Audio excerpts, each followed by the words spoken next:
제가 이제 아시다시피 이 이스라엘에서 성지만 공부한 게 아니고, 아까 제가 서두에 말씀드렸다시피 이제 히브리대에서 정치학을 공부를 했어요.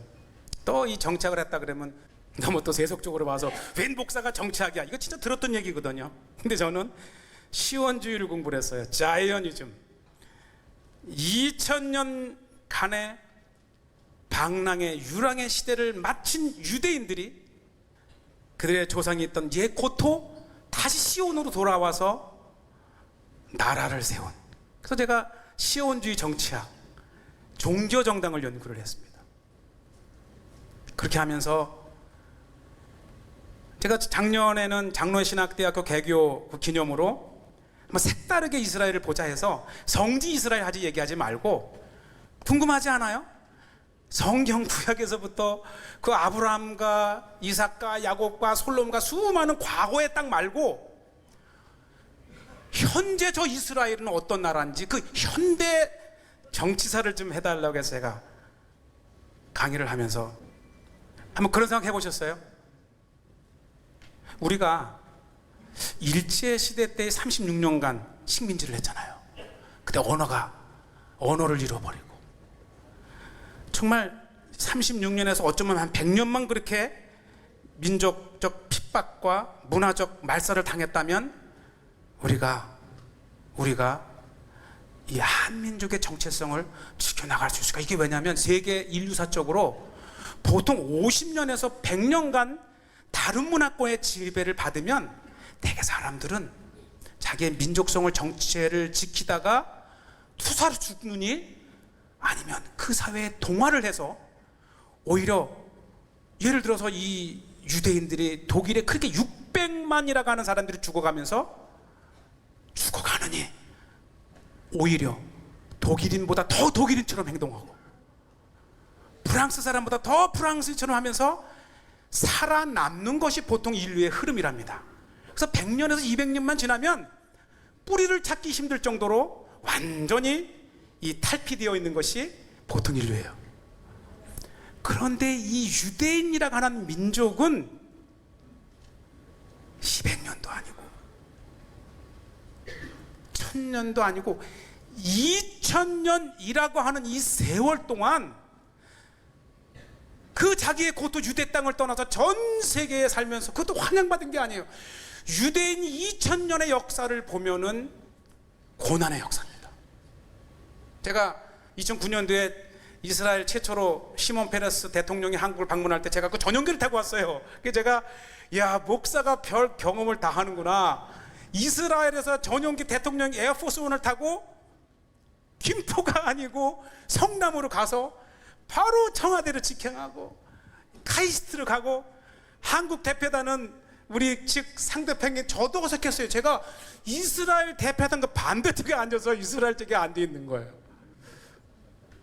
그러면서 많은 또 그 올메르트 수상도 모시고 왔을 때 젊은 벤처인들의 그 간담회를 할 때에 꼭 그 Q&A 세션, 그 질문 시간에 나오는 질문이 하나 있어요.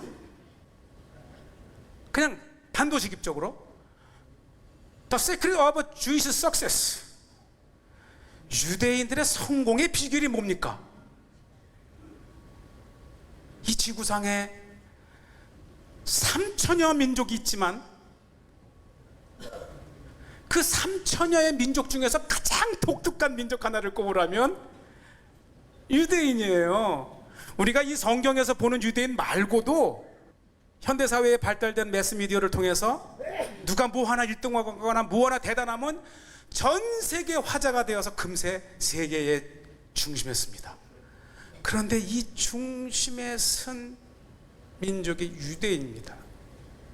저는 히브리 대학에 있지만 매년 히브리 대학 25년째 거기 이렇게 있는데, 한 나라도 아니고 제가 있는 히브리 대학에서 거의 매년 노벨상이 하나씩은 나와요. 몇 안 돼. 이야, 우리는 국가적인 차원에서 노벨상 하나 배출하려고, 이 노벨 평화상 이런 거 말고 노벨 물리학상, 노벨 문학상 뭐 하나 하려고 하는데, 그냥 오늘은 이렇게 오늘 우리 히브리대 재학생 출신이거나 히브리대 재학 교수거나 연관되었던 분이 오늘 이 노벨상을 탄 것을 기념하는 리셉션이 메이어스도르프 5층에 있으니 관심 있는 사람 오시오. 그럼 가면은 그걸 흔히 봐요. 그것을 보는 것만도 저에게는 벅찬 감동이 있습니다. 왜 유대인들은 이렇게, 이스라엘 외무부에 지금도 인터넷에 들어가게 되면 이스라엘 외무부 Foreign Affairs 웹사이트에 들어가면 지금까지 유대인으로서 노벨상을 받은 리스트가 200명이 넘어요. 이게 뭐 동네에 개근상 주는 것도 아니고, 그 비결이 뭐냐? 좀 궁금하지 않으세요?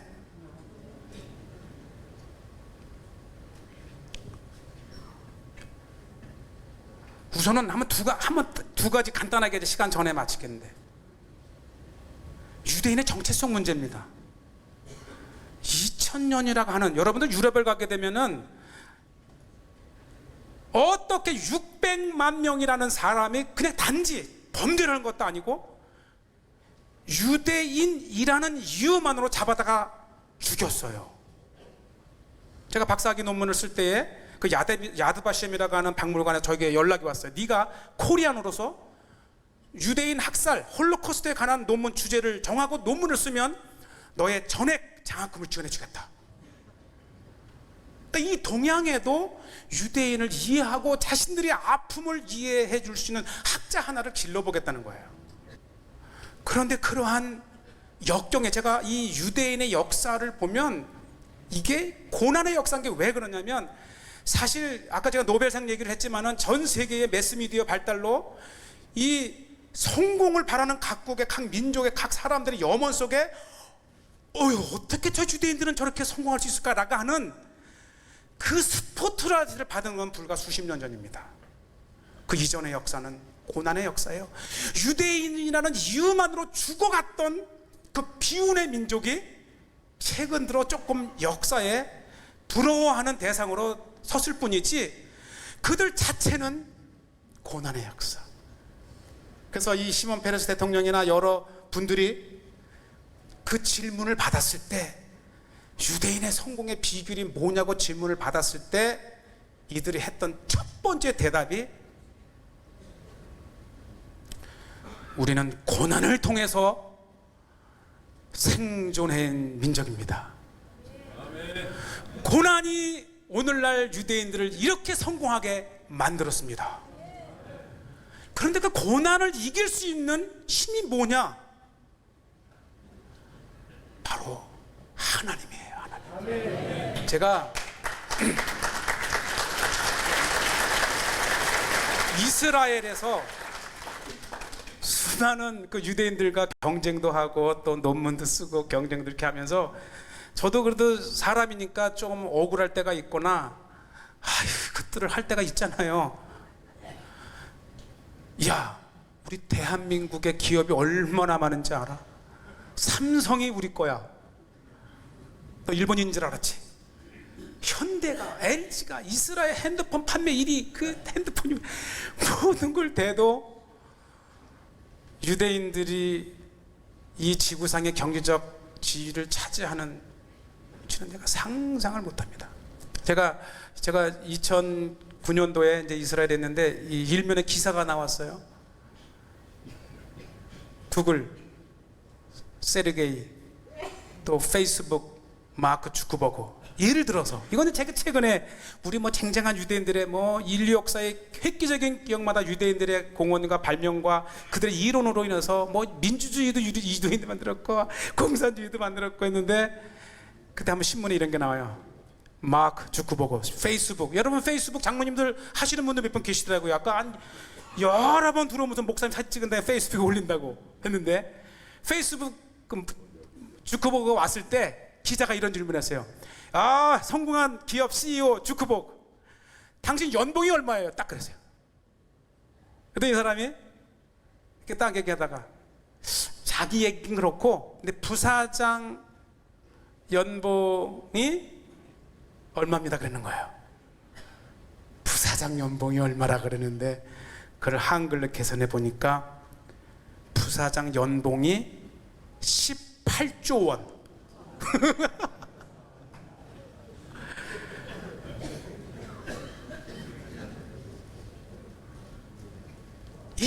땅에 있는 유대인들의 저 상상을 초월하는데, 이제 한국 교회, 우리 지난번에 작년에 재작년에 국민일보에서 기독공부에서 계속 나오던 주제 중에 하나가 Next Generation, 다음 세대.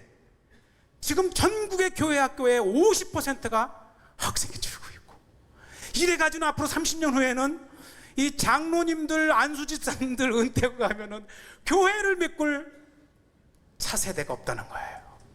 이게 기독교 그 부흥을 구가했던 한국 교회, 이제 100년이 조금 넘어가는데 벌써 다음 세대를 염려하는 시대가 됐습니다.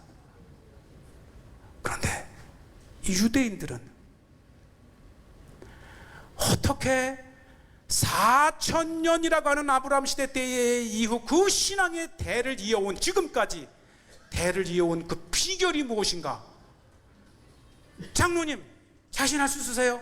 아들은 그래도 뭐 이렇게 해서 흘러서 나오지만 그 아들의 아들 손자까지는 손이 미칠 듯 말 듯. 그러나 그 손자의 아들 3대 4대가 되면 이미 나는 여기 없을 때 저 아들을 어떻게 하면 예수를 믿게 하고 나의 이 장로님들의 이 가문을 위해서, 우리 가문에서 영원히 주님 오실 때까지 믿음의 가정으로 우리 가문이 존재할 수 있을까? 장로님 그런 생각 안 하세요? 어떻게 하면, 아니야, 내가 이 육성으로 테이프로 남겨서, 얘야 우리의 가문은 이렇단다, 꼭 어떠한 일이 있어도 예수님을 떠나지 말고 교회에 충실한 일꾼이 되어라 라고 테이프로 남겨? 그걸 유언으로 남겨? 그럼 아들과 손자까지는 그래도 기억하니 가겠지만 나를 모르는 3대 4대의 그들이 어떻게, 이걸 어떻게 장치를 해놔야 이 아이들이 100년, 200년, 300년 주님 오실 때까지 주님을 떠나지 않는 믿음의 가정으로 남을 수 있을까 하실까? 이 고민하시기 바랍니다. 훌륭한 강사를 불러갖고 계속 붕해를 한다. 어떻게 할까? 여기에 퀘스천이 있습니다. 유대인들은 오늘 이제 다 말씀을 못하지만은 그 시스템이 되어 있어요. 아까 제가 말했지만 세상에 성공한 그 은혜로 주님을 열심히 믿고 세상에서 받은 복이 감동이 돼서 내가 주님을 떠나지 않는다고는 할 수 있겠지만 유대인의 그 고난의 역사 속에서 오히려 내가 유대인이 아니었으면 좋겠어. 내가 하나님을 모르는 선민이 아니었다면 오히려 털털 털고 세상인으로 그렇게 주목받지 않고 핍박받지 않고 살아남을 수 있을 터인데, 오히려 내가 하나님을 믿는다는 이유로 인해서 이렇게 죽어간다면 오히려 하나님을 없는 게 나아. 오히려 내가 유대인이고 하나님의 선민이라는 것이 오히려 나에겐 저주야. 이렇게 해석할 만한 그 유대인들이 지금 이 고난은 하나님께서 나의 믿음을 테스트하는 거야. 내가 이때일수록 더 철저하게 하나님을 붙들고 나가면 비록 내 때는 내가 이렇게 죽더라도 내 아들 때, 내 손자 때, 내 증손자 때는 반드시 하나님께서 나를, 우리 가문을 회복시키시고 주님께서 복을 주실 거야. 이게 메시아식 사상이야. 메시아. 주님이 오신다, 주님이 오신다, 주님이 오신다. 그 믿음 있으세요? 할렐루야. 우리가 성지순례를 가면 쿰란에 가요. 소금물이고 사람이 들어가면 다 떠요. 어느 한 장로님은 주님 제가 뜹니다. 그렇게 안 해도 다 떠요. 너무 짜서 고기가 안 살아요. 다 절여져 버리잖아요. 근데 쿰란에 47년도에 발굴을 하다 보니까 그물이 나와서, 그물, 고기 잡는 그물. 시간이 없으니까 학자들이 에스겔서에 주님이 오면 이 고기가 살 수 없는 죽은 물에 생물이 살아남고 고기를 잡으리라, 어부가 있을 것이다 라고 하는 그 믿음의 확신을 가지고 주님 오실 메시아가 왔을 때에 내가 어부로 고기를 잡으리라고 하는 상징적 행동으로 그물을 갖다 놨다는 거예요. 우리가 열정하게 되면은 그냥 뜨겁게 찬양하고 주님 나의 온 생을 바쳐서 주님께 드리겠나이다. 이러한 그것만이 열정이 아니고요. 열정은 비록 병들어 쇠약하고 나이가 들어 더 이상 거동할 수 없을 때라도 내가 하나님께 가진 소명과 그 마음을 끝까지 포기하지 않고 나아가는 것이 열정인 줄 믿습니다. 사도 바울의 이 마지막 보면서 이야, 그 열 나흘 동안 그레데 미양을 떠나서 베닉스로 가려다가 풍랑을 만나서 그 열 나흘 동안 해와 달과 별도 보이지 않는 곳에 도착했던 그 멜리데에 도착했던 바울, 그렇게 어렵게 가서 로마에 가서 투옥됐고 간신히 겨우 석방이 됐는데 거기에라도 접지 않고 다시 소망을 가졌던 서바나를 향해서 여행을 하고, 그리고 계속해서 자기의 선교지를 돌면서 자기가 세웠던 교회들을 점검하고 계속해서 복음을 전하다가 마침내 네로에게 잡혀서 로마에 투옥이 되고, 그 가운데에서도 디모데에게 쓴 편지를 보세요. 평생을 전도를 하고 선교를 하고 죽음을 앞둔, 그것도 요양시설이 아니고 차가운 감옥에서 끝까지 디모데에게 격려의 편지를 쓰는 바울은 이게 진정한 열정입니다. 그리고 그는 그곳에서 어쩌면 로마인이 아니었다면 유배를 갔거나 다른 곳에 갔겠지만 로마인이었기 때문에 로마에서 형벌을 마쳐야 되기 때문에 참수형을 당했습니다. 지금 가면 삼두교회가 있잖아요. 로마에 가면 사도 바울이 참수형을 당하면서 머리가 뚝 떨어지고 3번 굴렀다 가는 곳에 지금도 교회가 있습니다. 우리의 열정은 그거예요. 제가 이스라엘에 이렇게 오래 살면서 왜 하나님은 나를 그곳에 보내셨을까? 2가지를 지금도 되새기고 있어요. 첫째는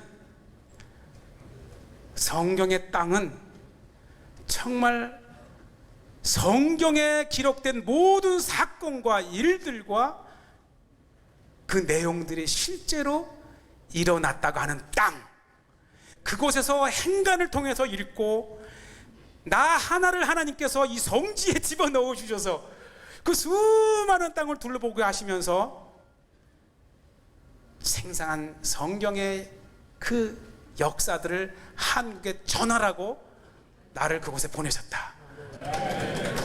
그래서 또 다음 주에 이제 스트레이트로 14개를 녹화를 해요. 2, 3일 내에 14개의 설교를 녹화하고 또 가는 거예요. 두 번째는 혹자는 그런 말을 합니다. 유대인들은 예수님을 믿지 않는데 우리가 너무 유대인들에 대해서 하면 그 잘못된 거 아니냐. 잘못됐죠. 오직 구원은 예수 그리스도를 통해서만이 구원을 받을 수 있습니다.